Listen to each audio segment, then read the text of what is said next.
નમસ્કાર દોસ્તો, શાંતિશ્રમ ન્યૂઝમાં આપનું સ્વાગત છે।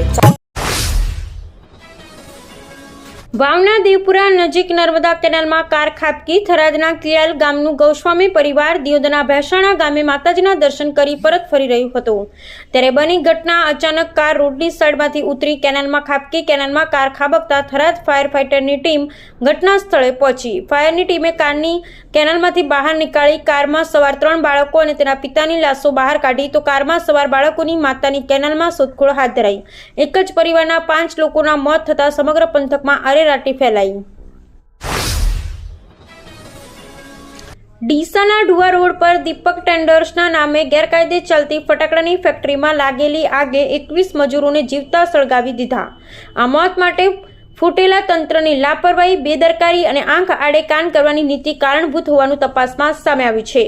એક લાયસન્સ પર 1100 કિલો ફટાકડા સ્ટોર કરવાની મંજૂરી હોય તેની સામે ગેરકાયદે ફેક્ટરીના માલિકે ખૂબચંદે વધુ ફટાકડા રાખી વધુ પૈસા કમાઈ શકાય તે માટે પોતાના નામે 1 અને એના પુત્રના નામે 2 એમ એક જ ફેક્ટરીમાં 3 જુદા જુદા લાયસન્સ લઈ લીધા હતા, જેમાં એકબીજા વચ્ચે 600 ફૂટનું અંતર હોવું જોઈએ તે નિયમોનો પણ સરેઆમ ભંગ કરાયો હતો।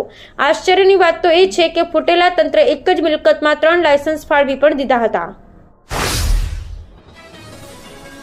ધાનેરા માર્ચ એન્ડિંગ અને લગ્નગાળાની સીઝન વચ્ચે ખેડૂતોને નાણાકીય તંગીનો સામનો કરવો પડી રહ્યો છે। રાયડાની ખરીદી હજુ શરૂ ન થતા ખેડૂતોને ઓછા ભાવે માલ બજારમાં વેચવો પડી રહ્યો છે। સરકારે રાયડાની ખરીદી માટે 15,750 ખેડૂતોનું રજીસ્ટ્રેશન કર્યું છે, છતાં હજુ સુધી ખરીદી થઈ શકી નથી। લગ્નગાળાની તૈયારી માટે પૈસાની જરૂર છે, તેથી મજબૂરીમાં બજારમાં ઓછા ભાવે રાયડો વેચવો પડી રહ્યો છે। ધાનેરામાં રાયડાની ખરીદી હજુ સુધી શરૂ થઈ નથી ને સરકારે ખરીદી માટે 15,750 ખેડૂતોનું રજીસ્ટ્રેશન કર્યું।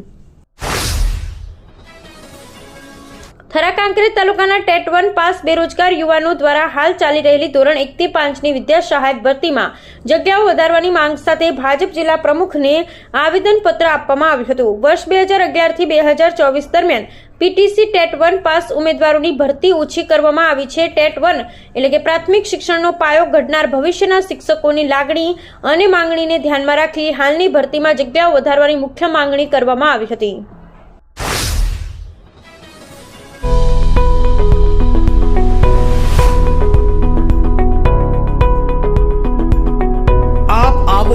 આજે દિયોદરમાં બનાસ ડેરી સંચાલિત ઉમંગ મોલમાં જ્યાં આપને મળશે બનાસ ઘી, બનાસની ચા, નવરસ તેલ સહિતની જીવન જરૂરિયાત તેમજ કરિયાણું તથા કોસ્મેટિક ચીજ વસ્તુઓ તેમજ પશુહાર સામગ્રી મળશે વ્યાજબી દરે। આજે સંપર્ક કરો ઉમંગ મોલ, ખીમાળા બાબર હાઈવે, તિરુપતિ સોસાયટીની સામે, બ્રિજના છેડે।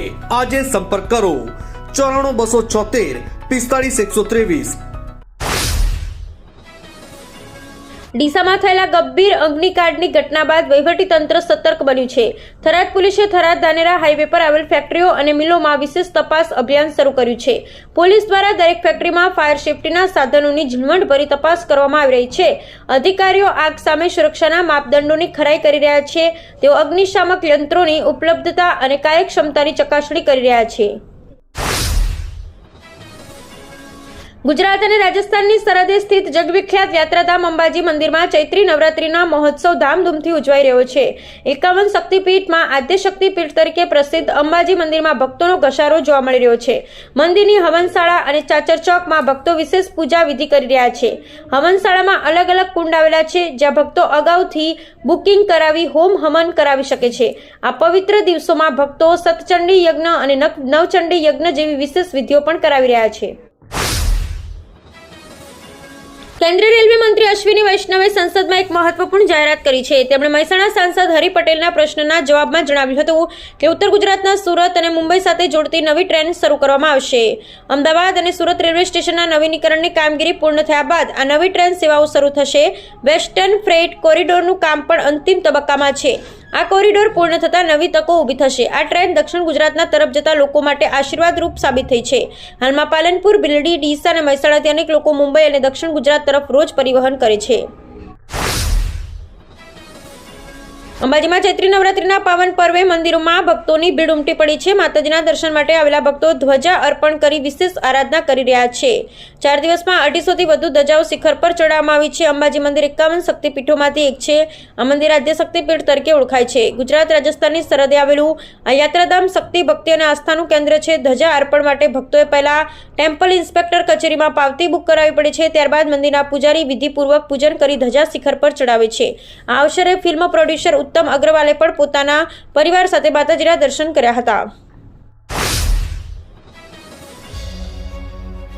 ઉત્તર ગુજરાતનો એકમાત્ર multi city mall happy mall જે આવેલ છે જિલ્લાના વેપારી મથકો દિયોદર, ભાભર, રાધનપુર, વારાહી અને થરાદમાં, જ્યાં મળશે આપને વ્યાજબી દરે જીવન જરૂરિયાતની તમામ વસ્તુઓ તેમજ કપડાં, ગિફ્ટ આર્ટિકલ, પ્લાસ્ટિકની તમામ સામગ્રી, ક્રોકરી અને બીજું ઘણું બધું વધારે. તો આજે જ આવો હેપી મોલ અને કરો ખરીદી તમારી મનગમતી વસ્તુઓની.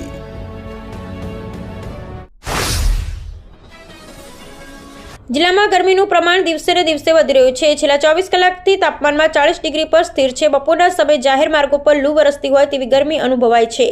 હવામાન વિભાગના જણાવ્યા મુજબ આગામી 72 કલાક બાદ તાપમાનમાં 2 થી 3 ડિગ્રીનો વધારો થઈ શકે છે.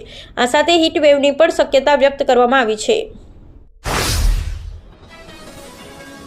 ગુજરાતમાં એક સાથે 157 નાયબ મામલતદારોની બદલીઓ પણ જિલ્લો કે જિલ્લાની આસપાસ નહીં પરંતુ સીધી જ પૂર્વથી પશ્ચિમ જેવી બદલીઓ કરવામાં આવી છે. જેમ કે સૌરાષ્ટ્રના અનેક નાયબ મામલતદારોને ઉત્તર ગુજરાત કે દક્ષિણ ગુજરાતમાં મોકલી દેવાયા છે. દક્ષિણ કે ઉત્તરના મામલતદારોને સૌરાષ્ટ્રમાં બદલી દેવામાં આવ્યા છે.